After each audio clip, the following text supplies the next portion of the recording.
ভারতের উদয়পুরের মার্বেল কারখানায় চলছে পাথর কাটা ও পলিশিংয়ের কাজ। তবে তুরস্ক থেকে আমদানি করা মার্বেলের গন্তব্য এখন বাতিলের তালিকায়।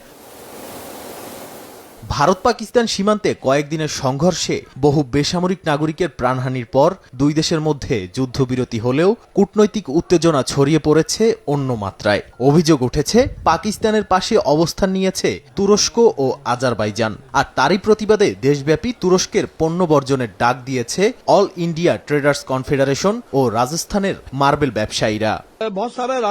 তুরস্ক আর আজারবাইজান ভারতের অর্থনীতির উপর অনেকটা নির্ভরশীল। এখন যদি তারা পাকিস্তানকে সমর্থন করে তাহলে ভারতীয় ব্যবসায়ীদের থেকে কোনো সহযোগিতা পাবে না।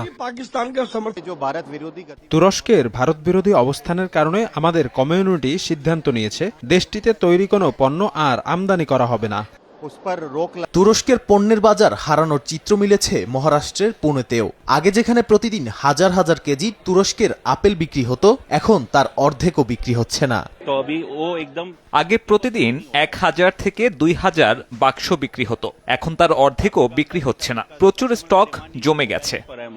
এমনকি তুরস্কের ডিসকভার দ্য পোটেনশিয়াল প্রচারণা থমকে গেছে ভারতের বাজারে। এটি তুরস্ক সরকারের একটি আন্তর্জাতিক প্রচার অভিযান। এর উদ্দেশ্য হল তুরস্ককে একটি আকর্ষণীয় বাণিজ্যিক, বিনিয়োগযোগ্য ও পর্যটন গন্তব্য হিসেবে বিশ্বের কাছে তুলে ধরা। ভারতের বাজারে তুরস্ক ও আজারবাইজানের জন্য দরজা খুব দ্রুতই বন্ধ হতে পারে বলে মনে করছেন বিশ্লেষকরা। কূটনৈতিক অবস্থান ব্যবসায়িক স্বার্থে পরিণত হওয়ায় দক্ষিণ এশিয়ার ভূরাজনীতিতে এর প্রভাব দীর্ঘস্থায়ী হতে পারে বলেও জানান তারা। নাদিম মারজান, সময় সংবাদ।